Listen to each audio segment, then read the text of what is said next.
I received a request from one of my customers on how to exploit and leverage this survival character, which is fully modular, using Invector and Eadon RPG for Invector and the clothing system, Eadon Advanced Crafting for Invector, and Eadon Survival for Invector.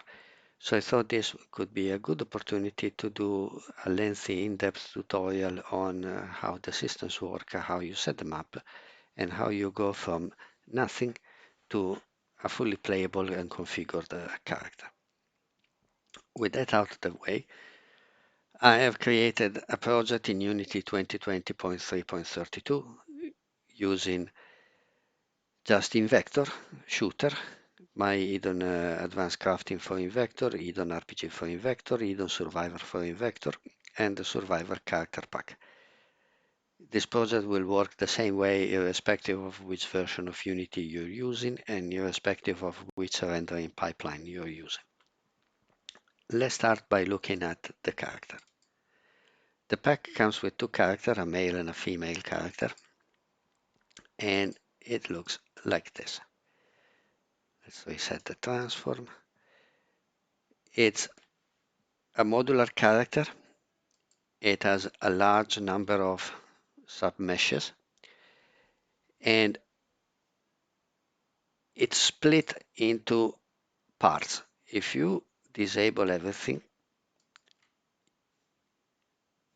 except the skeleton, you can see that the arms are a separate mesh. The feet are called boots, eyes, hands, legs, and torso. This is the base character, and everything else is going to be clothing that you can configure in such a way that they can be worn, equipped, and unequipped. Let's remove this. Let's create a plane, make it large enough so the character can walk around it. And let's create an Invector character.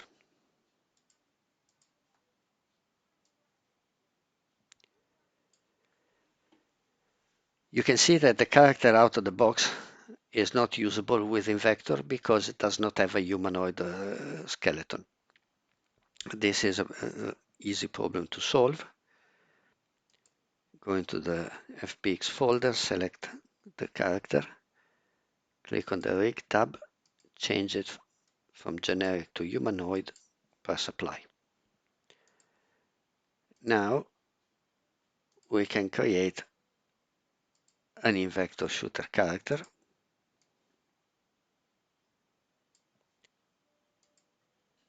And the character will be created, be fully working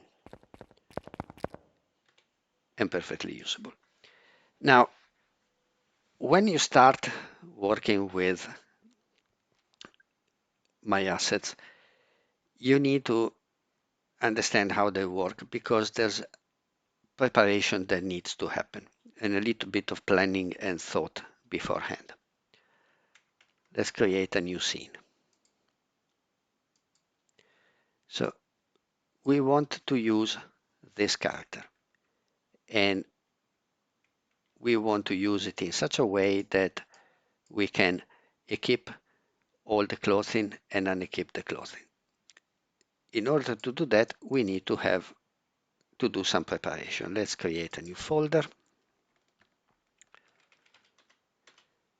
And let's start by taking this character and disabling all the clothes that we don't want the character to start with. So that we leave the character with just the body and the underwear.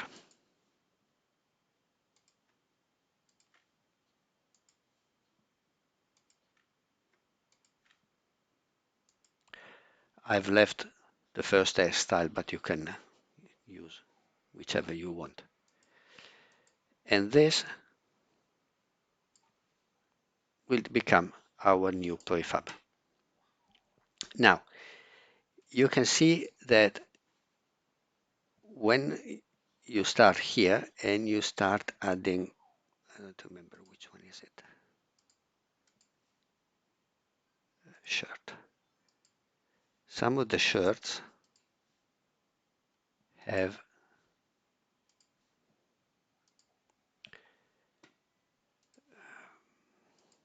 okay, it's this one. This one has a hood, and the hood conflicts with the hair. This is something we need to remember. Let's hide them again.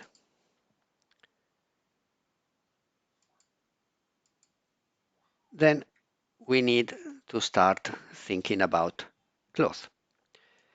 I'm not going through the process of configuring each and every single piece of cloth, but we can start by looking at a basic configuration for this character. Let's create a folder.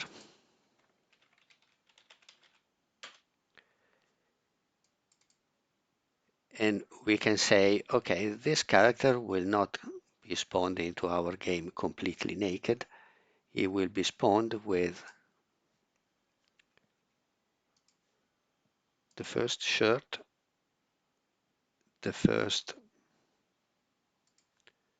pair of pants, and the first shoes. These will be changeable. In order for this to be changeable, we need to do some preparation work. We need to say, dear character, you need to have clothing. And this clothing will need to be equipable by default, so that this is the default configuration, and when you change the shirt, it will hide the existing one and replace it with another one. So let's start with making shirt 1. This is chest clothing. It's of type show and hide, because it's already there. We just need to show it and hide it when we equip and equip. And that means that we need to type here the name of the mesh here.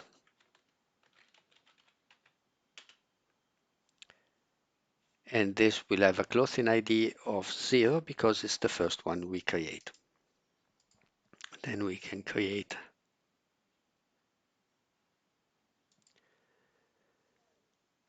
pants 1, which will have an ID of 1. It's legs clothing, so show and hide, and we call it pants 1, which is the name here in the hierarchy. Then we can create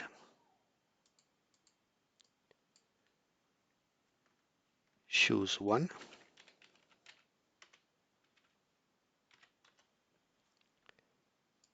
we'll have an ID of 2, and this will be both feet clothing, will be of type show and hide, and the clothing name is shoes 1. Now that we have a basic configuration, we can remove this. We can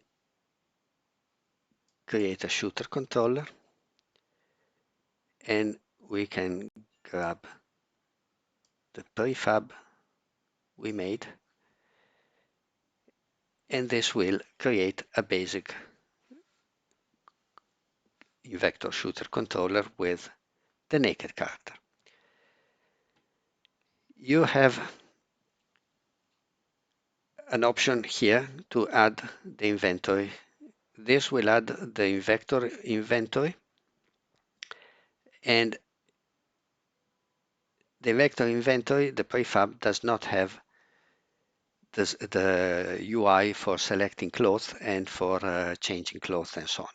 So you have multiple options. Option number one, you remove add inventory, and this will create a character without the inventory and without the VItem manager.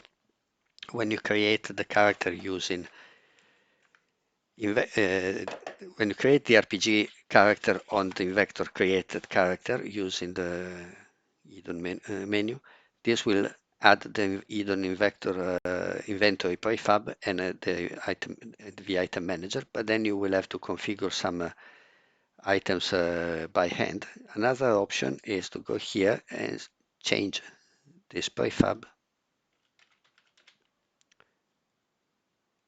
to the Eadon RPG inventory. This will create a character which will have the Eadon RPG inventory. Let's make a plane so the character can walk around.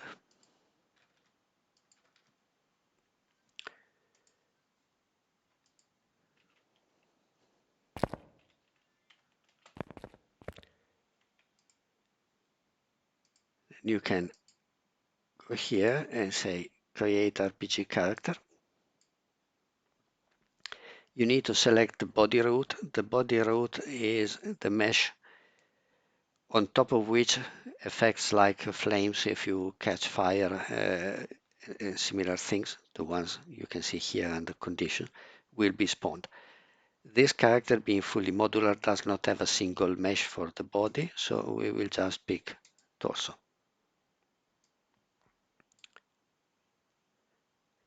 And now we have an Eadon RPG character. And you can see here we have a new inventory that got added, so we can just delete the old one.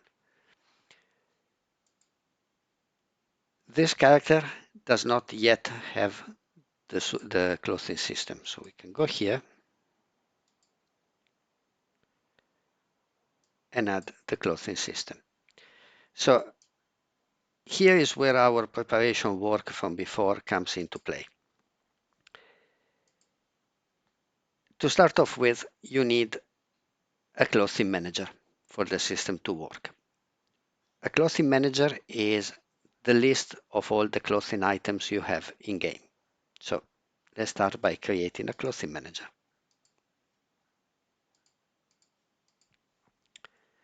And we can call this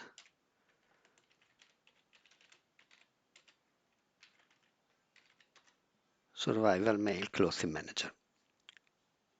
It has a list of items, and we can add the 3 items we have created originally. As I said earlier, let's close this for a second. As I said earlier, all these clothing items have a clothing ID. The clothing ID needs to be unique per clothing manager. And it needs to be unique per clothing manager because of the way Invector works. So how does Invector work from this perspective? Invector handles inventory using the VItem manager, which contains all the items in the VItem list. The VItem list is the list of all the items that are in the game. Every item has an ID, it has an item type, and it has attributes. Also other information like a description, an icon, and so on. Attributes are what differentiate, for example, an axe from a pistol, from a sword. It's for example, how much stamina you need to use it, what's the defense rate, the defense range, the damage.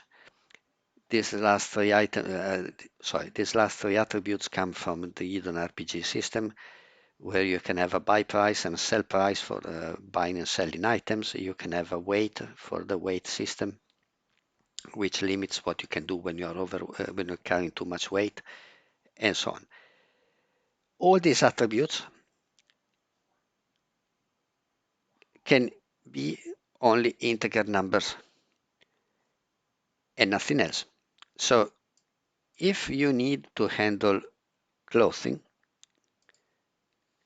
have a clothing holder, a clothing type, a clothing name, which is the item, the name of the mesh that needs to be enabled, disabled. Most of these values are not integers. So the way the system works, and that's the way a lot of my system work, is by having this clothing manager item, which internally maps the clothing ID that you set here with the data, so that you can create an item in Invector and set an attribute called clothing ID, so that the system behind the scenes can query the clothing manager, say, hey, can you please give me the clothing with the clothing ID 1, because I need to know how it's made so I can equip it. So in order to carry on the configuration of this character, we can take from the survival add-on, the survival item list, make a copy and move it here. We will rename this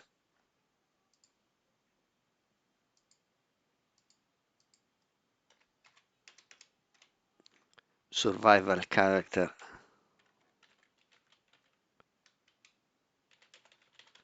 via item list data.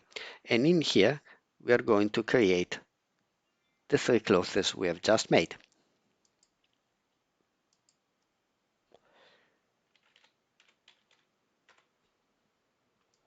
They will be of type clothing, and they will need 2 attributes. The first is the clothing ID. Double checking. Shirt is 0. Good. The other attribute is the clothing holder. The clothing holder is the equivalent of this value here. But of course, being a number, you can't have a drop-down menu here, so you need to know the clothing holder number. You find that in the documentation of the Eadon RPG asset. There is, if you go from here, clothing holder list, and here you can see that the chest clothing has an ID of 6. So in here, clothing holder 6.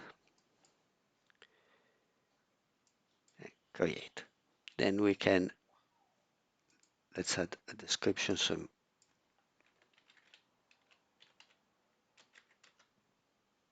short one.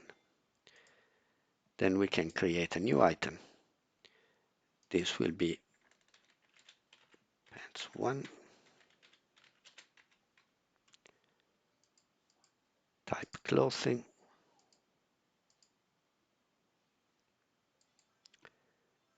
clothing ID is 1,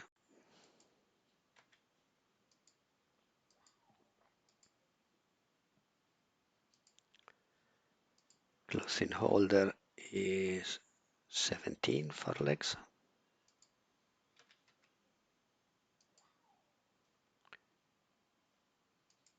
Create. And the last one is shoes 1,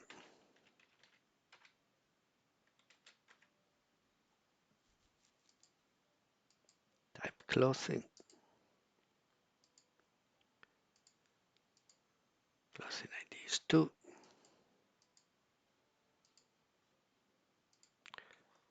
clothing holder, both feet is 20.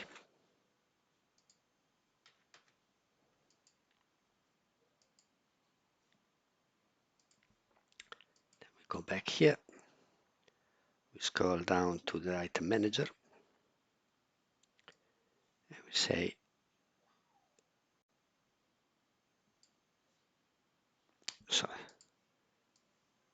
use this vitem list data. And then we go here, select the character. Now we can add the clothing system. And we can say, this is the clothing manager you need to use.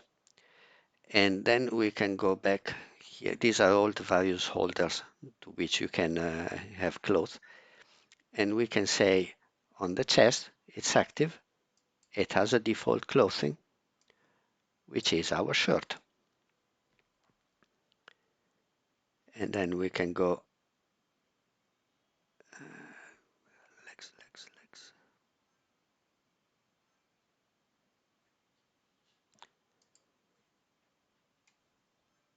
let's have this one. And both feet have this one. Press create. So now you can see that we have the character appearance component, and now in the RPG character component we have this survival male clothing manager set here. What happened behind the scenes? In the skeleton, you can see a number of clothing holders were created in certain attached to various bones. For example, this is the chest clothing, and you can see that it has a default item, which is shirt 1. So if now we press play,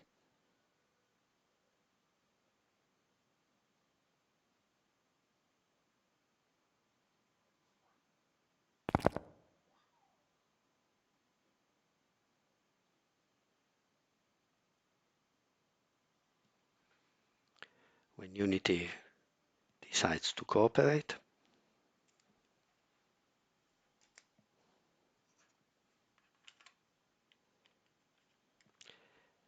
you can see that the character automatically got the 3 pieces of clothing, shoes, trousers and shirt, because we set them up as default for those slots. And now we can say, okay, but what if I find another set of clothes, like for example, a tactical vest. So let's go back here and say create.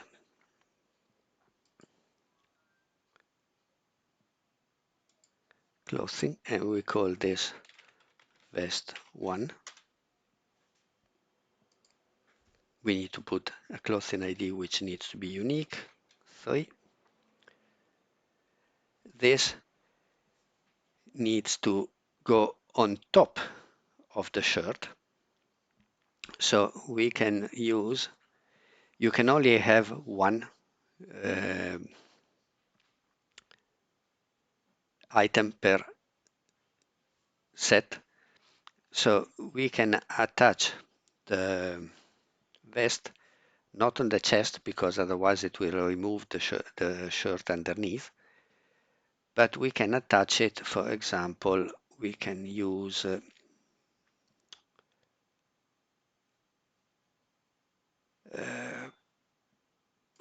cowl. Show and hide. We call this vest 1. Is that the name? Yes.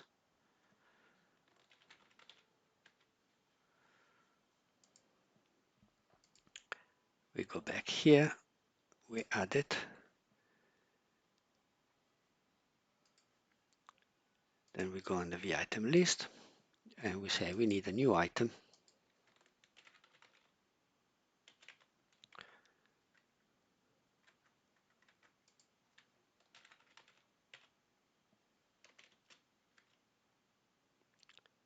Let's keep the name same. Clothing.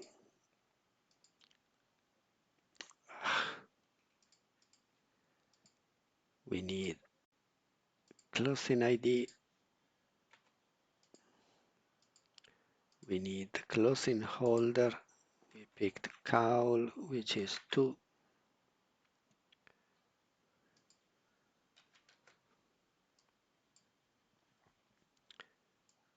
Create. Now we can go here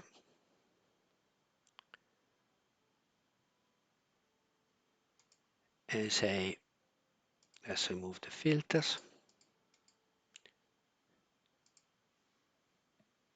Hey, you now start with a vest, which is not equipped.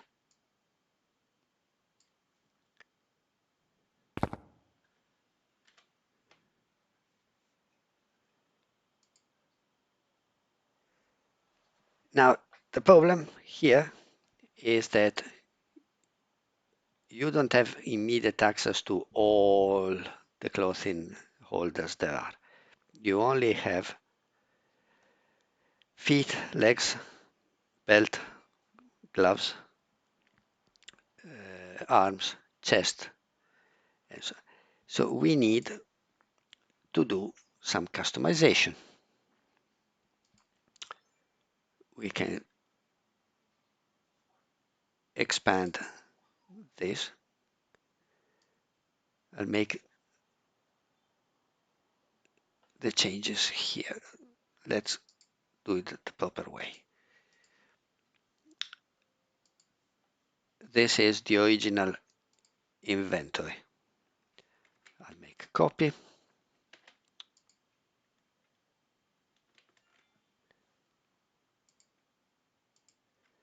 I will rename it custom and I'll move it here. Let's make some changes to this one.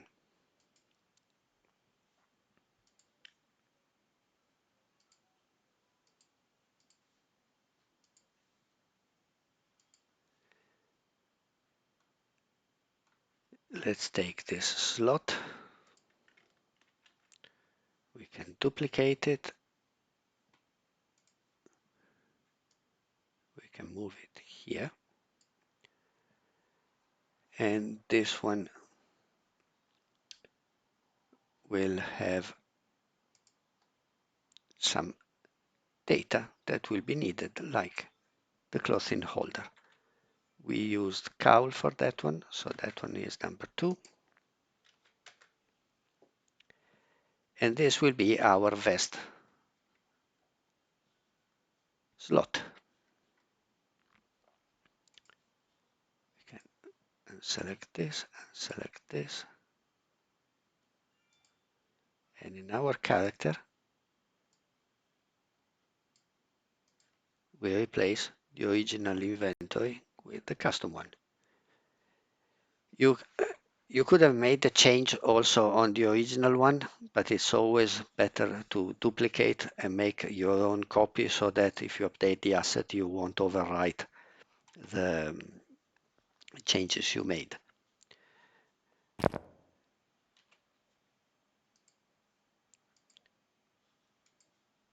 What did I forget to do here?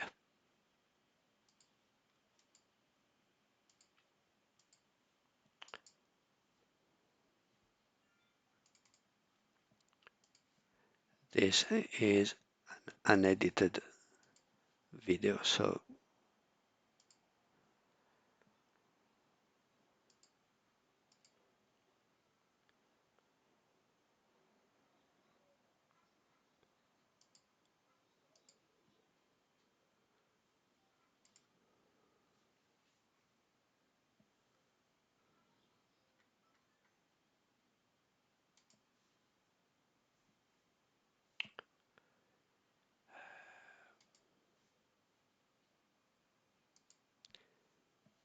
I need to take this and add it here.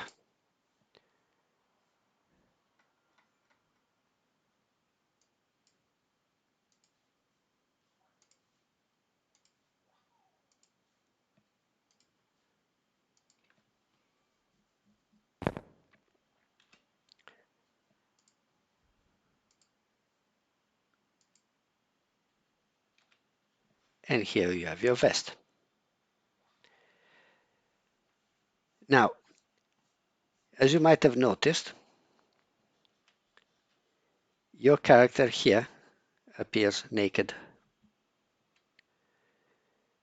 You add the clothes don't appear here.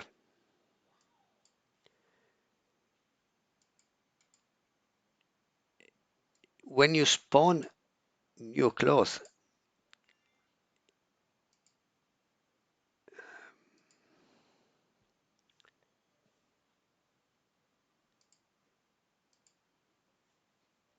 step back. How does this work?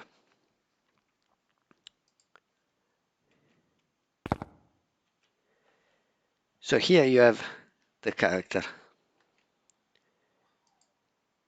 The character is not shown coming from the normal camera, it's shown coming from this camera, which is the preview camera. It's a second camera, which is always in front of the character, never moves, stays in front.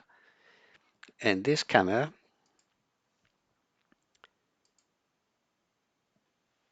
ignores everything that is not in these two layers.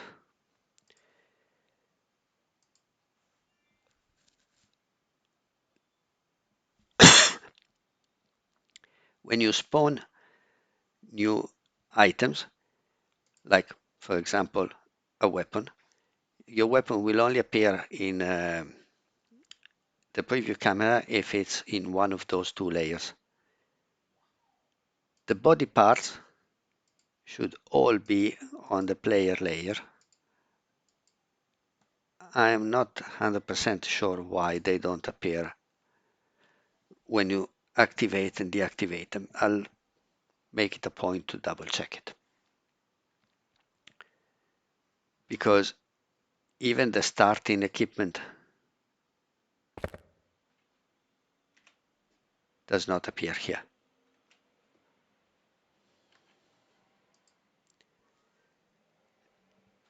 Let's carry on. Let's say I want to make a different shirt. And that will take the place of the starting shirt.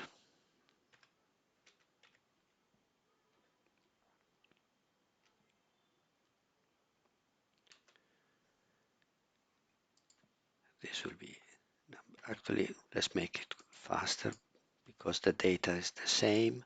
So I'll just take the first one, I'll duplicate it, make it number 2, the ID is going to be 4, and this is shirt 2.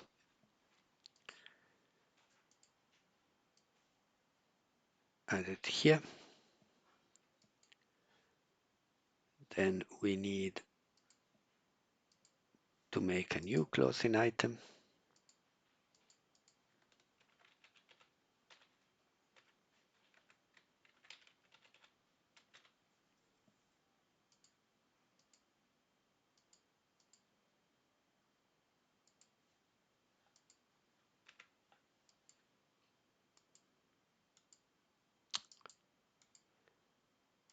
And the clothing holder for the chest, which is 6.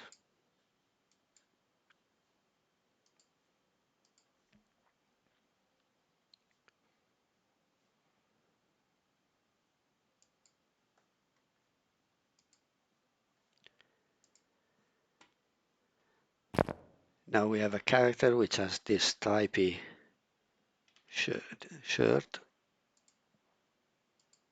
and we can change it with this one. And it did not, as you can see, remove the old one. This is because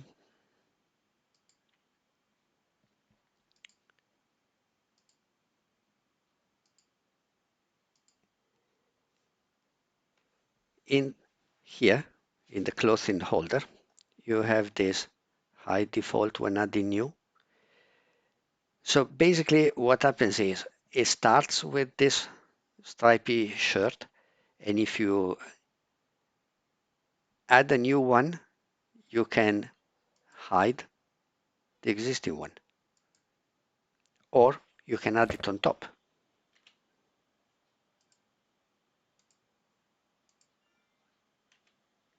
Now you can see the other one is no longer there.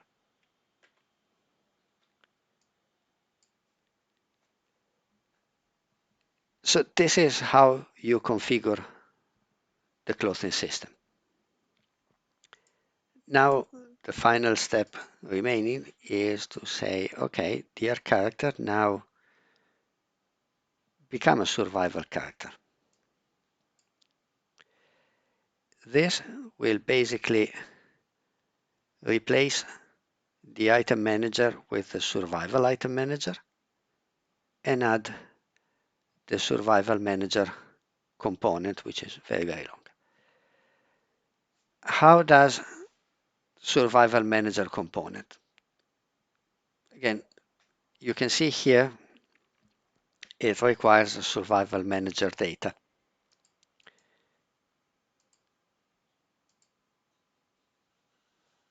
What is the survival manager data? It's the conceptual analogous of the clothing manager data.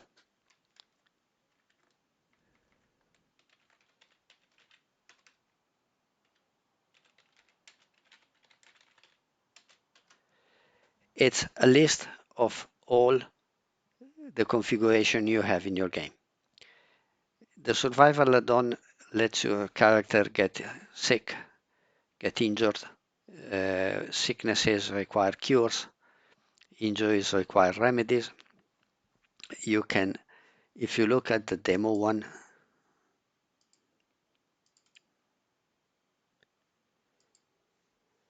you can see that there is one sickness called the rotting virus. There is one cure called grey cranberry poultice. And if you look in this folder here, you can see there's a number of items which define the sickness. Same principle, sickness ID, injury ID, remedy ID, and so on.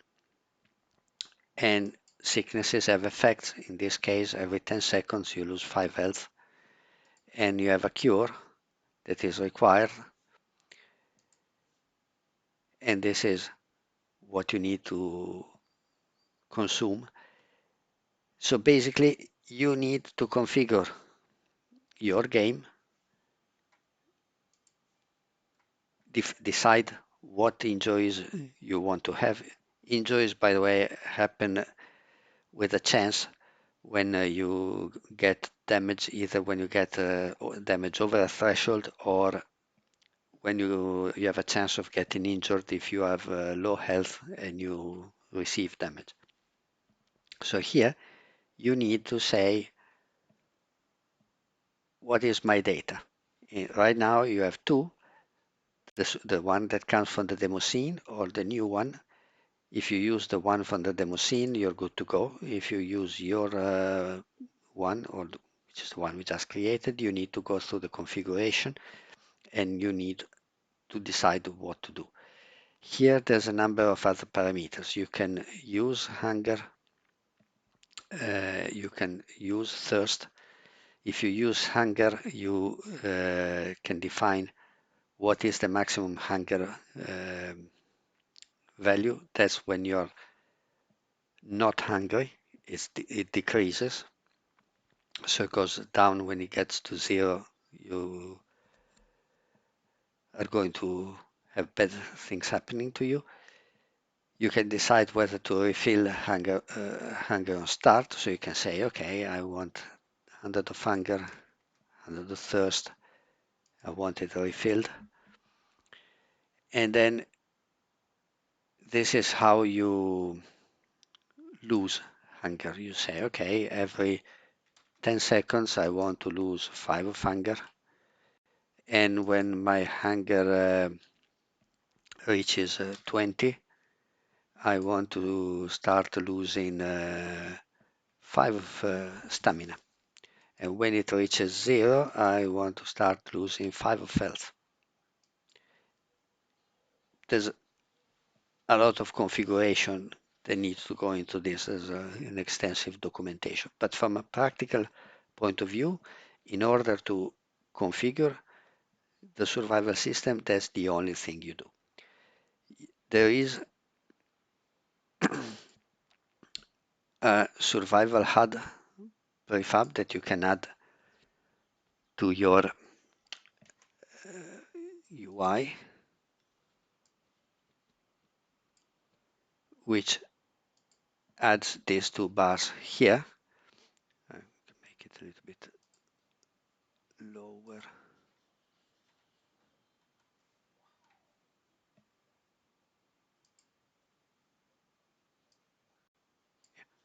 So there's no overlap. This is an example of how you could configure a hunger bar and a thirst bar. This also has a number of icons to show whether, when you're cold, hot, injured, sick, and so on.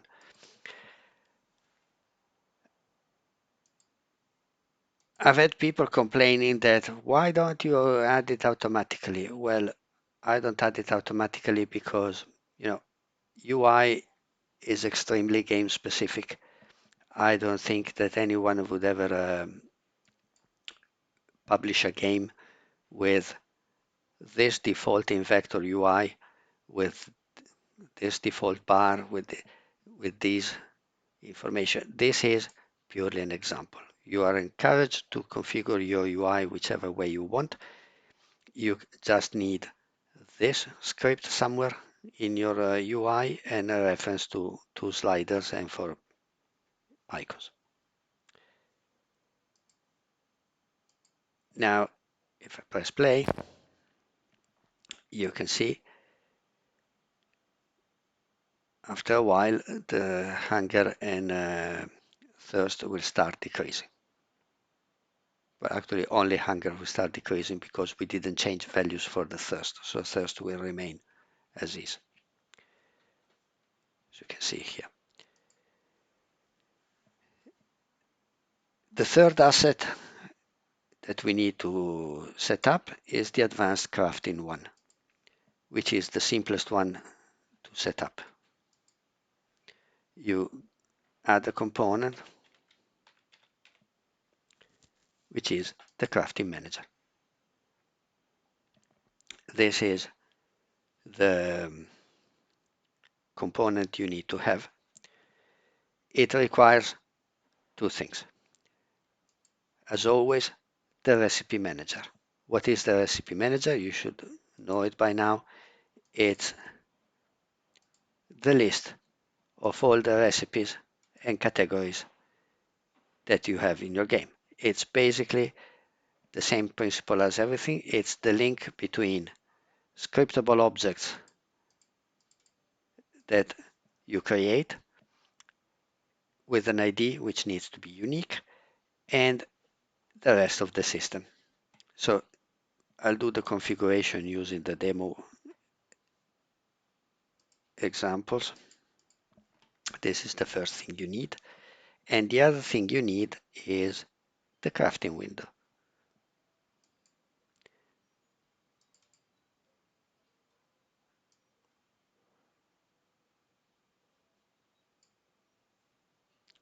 This requires Text Mesh Pro.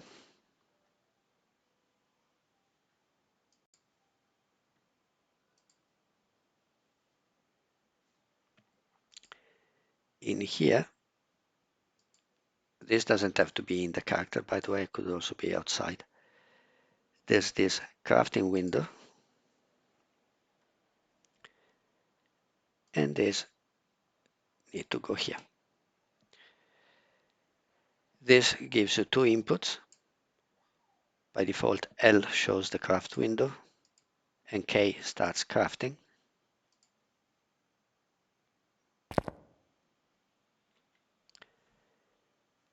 So here you have your craft window, categories, recipes.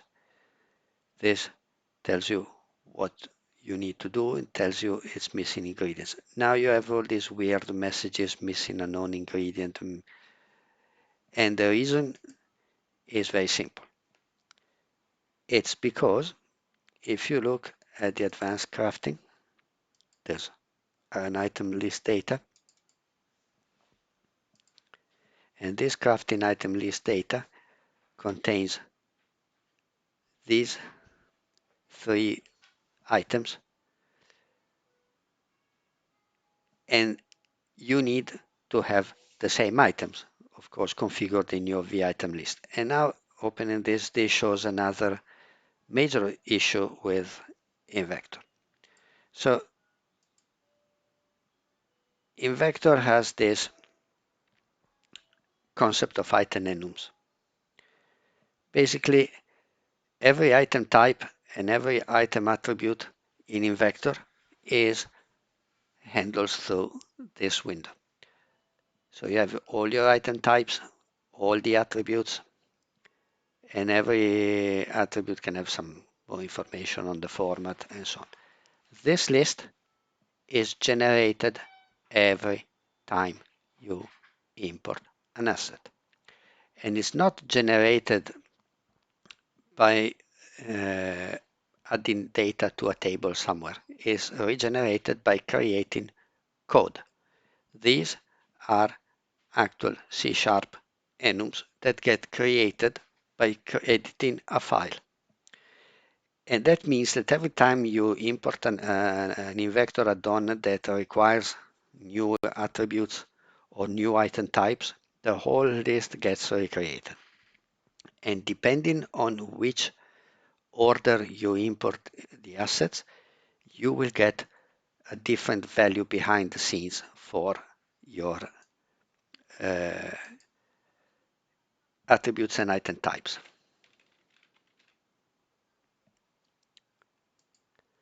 This list here, which gives a number to every item type and every attribute, is generated by looping through definitions every time you need to add a new item. And every time you need to add a new item, this will get values. So if you look here, the last block of attributes comes from the survival add-on, starting here from hunger. Recipe ID comes from the crafting add-on, while buy price, sell price, clothing order, clothing ID, and item weights come from the RPG add-on.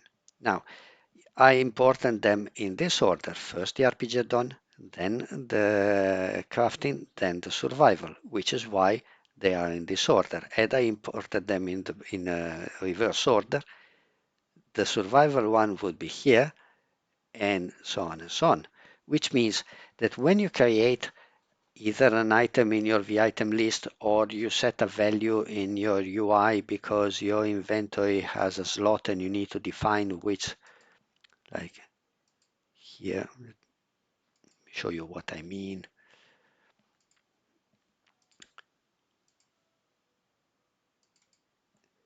You have your UI and you have slots here. Each of these slots has a valid item type, and you can see, sorry, let me do it in the right window.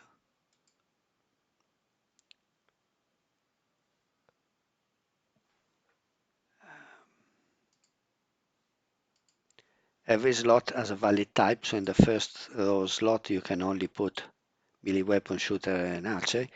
The last one is the one for the spells.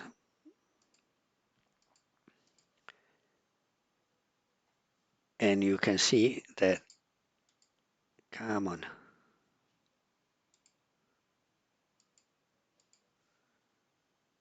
These have the type of spell. Why? Because when I created this prefab, I only had this asset. Had I imported first a another add-on which defined a new item type, this would end up being wrong. So this is where you might find challenges. You might find that you import the add-on and something doesn't work. Why? Because the item types and the attributes are scrambled. Or you create an item and then your item ends up being of a different type. Why? Because you moved it from one project to another, and sorry, put this back.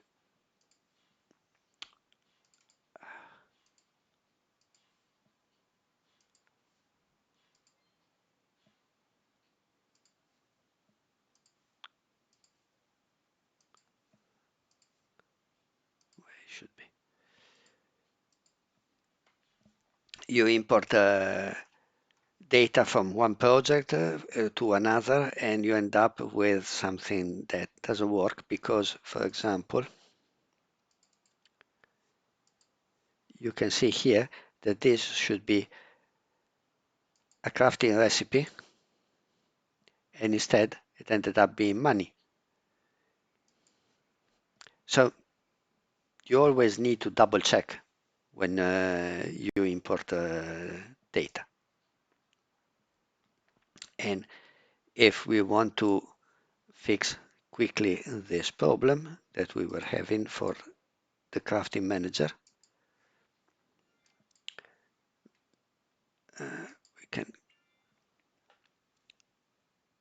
do like this.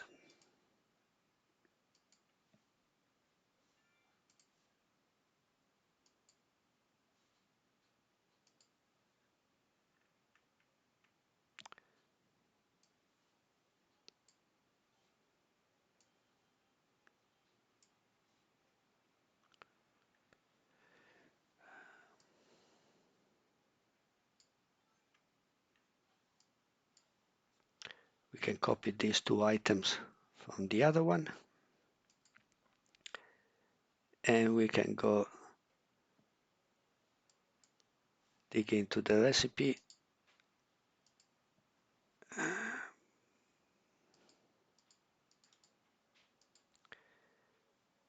Because this recipe uses these two items, 25 and 26, and we have different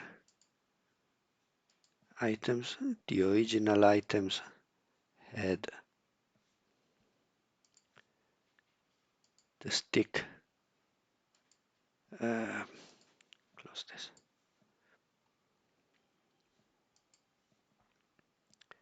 The stick was 25, the stone was 26, and in the new one,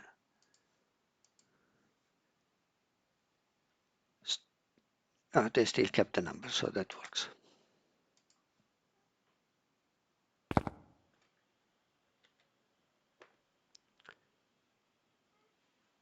Why is it complaining? Because the stone now appears, so now we need to check the missing ingredient.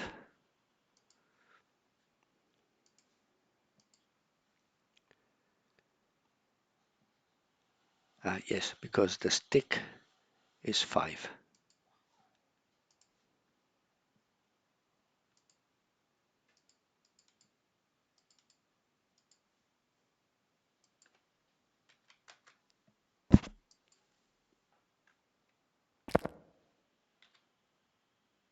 Missing wood, missing stone. So this is how you configure these 3 assets in with a modular character. You need to be aware that if your character uses a completely different method for handling clothing, like you have the clothing completely separate and you just then the workflow is slightly different. But for this example, you don't need to do anything else. Bear in mind that your character has this character has two meshes. There's a male and a female. The meshes both need to be converted to humanoid to work. The if, and I say if, your characters have the exact same items, you can, like for example, in this case, backpack backpack underscore 12345, and here you have backpack 12345 without underscore. That means the names don't match. You need to use different clothing item. If the names are the same, you can use the same clothing items. So again, the system is very flexible, but it requires you to understand on how it works, and on the other hand, how your characters are set up. Hope you found this tutorial useful.